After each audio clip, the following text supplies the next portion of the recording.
రావు గారు, ఇక దాదాపు మన దేశం మిగతా కంట్రీస్ నుంచి 5 నుంచి 6 మిలియన్ టన్నుల కందిపప్పు, పెసరపప్పు లాంటి పప్పు ధాన్యాలు దిగుమతి చేసుకుంటుంది.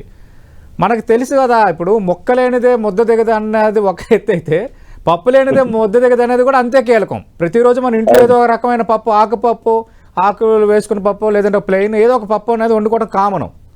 2 పెసరపప్పును కూడా విరివిగా మనం వాడుతాం. ప్రధానంగా మయన్మారు, కెనడా, ఆఫ్రికా నుంచి దిగుమతులు అవుతున్నాయి. ఈ ఇంపాక్ట్ ఏమైనా పెరుగుతుందా? ఎందుకంటే ఇప్పుడు ఇందాక అన్నారు మేక వెంకట గారు, ఈ రవాణా వ్యయాలు కూడా పెరుగుతాయి అనే సమస్య వస్తుంది కాబట్టి ఈ పప్పు ధాన్యాల దిగుమతిపై ఇంపాక్ట్ ఎంత ఉండొచ్చు సార్?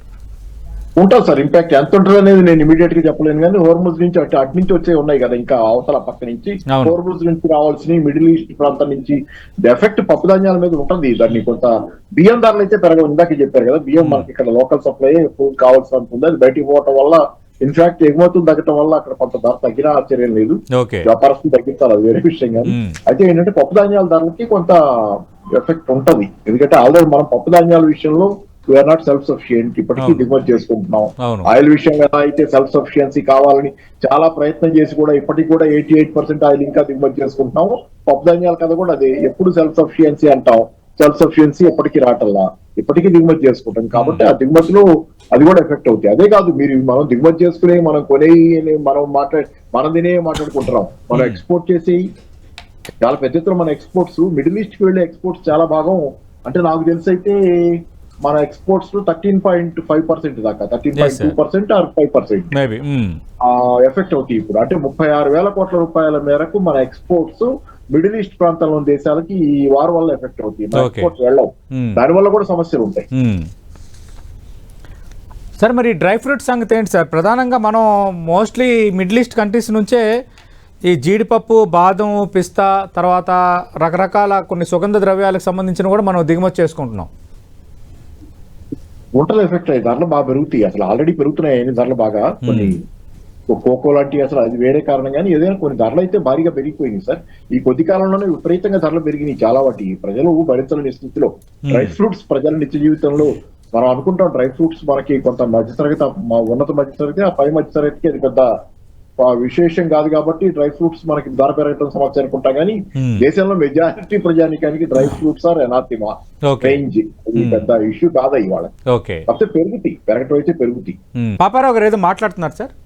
చిన్న సబ్మిషన్ ఏం లేదు. ఇప్పుడు సౌదీ అరేబియా ఎంటర్ అవుతుంది వార్ అనేది ఇక్కడ, సరే తప్పదు. ఇది వాళ్ళు ఆర్మకో వాళ్ళ దీని మీద, ఆయిల్ రిఫైనరీ మీద ఇప్పుడు వాళ్ళు ఇట్ ఈస్ ఎఫెక్టెడ్. కాకపోతే ఇక్కడ నేను చెప్పేది ఒకటి, Saudi Arabia double role play చేస్తుంది అనేది వార్తలు. ఏంటంటే ఇంటర్నల్ గా మీటింగ్స్ జరిగినప్పుడు మాత్రం ఇరాన్ మీద యుద్ధానికి ఎగదొస్తుంది వీళ్ళని, బయట మాట్లాడే దగ్గరికి వస్తే సైలెంట్ గా ఉంటుంది. ఆ యుద్ధం ఇష్టం లేనట్లుగా ఒక రకంగా ఉంటుందని.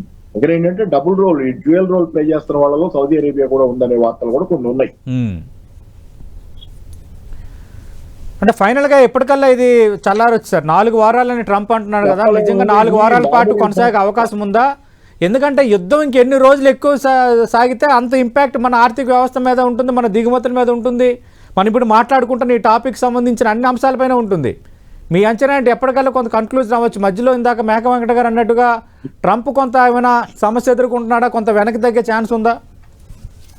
అంటే ట్రంప్ గురించి వాళ్ళ అమెరికన్ కాంగ్రెస్ లో వచ్చిన ఇదేంటంటే, నిమిషానికి ఒక కారణం చెబుతున్నాం, యుద్ధం ఎందుకు చేసామంటే అసలు కారణం చెప్పేంటి, అసలు నీకు తెలుసా యుద్ధం ఎందుకు చేస్తున్నావు అనే ప్రశ్న వాళ్ళు వేశారు.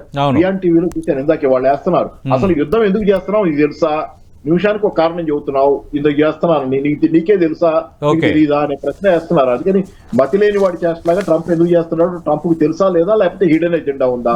రెండోది, యుద్ధం ఎప్పుడు ఆగుద్దంటే ఖొమేనీని చంపకపోతే, గతంలో పోయిన సంవత్సరం ఇరాన్ ఇజ్రాయెల్ మధ్య యుద్ధం జరిగినప్పుడు అమెరికా వచ్చి ఆ అణు కేంద్రాల మీద దాడి చేసినప్పుడు ఇరాన్ లో యుద్ధం తేలిగ్గానే ఆగింది. అంత దాడి చేసిన చర్చలు చేసుకున్నారు, సీజ్ ఫైర్ ఒప్పుకున్నారు, 12 రోజుల్లో అయిపోయింది.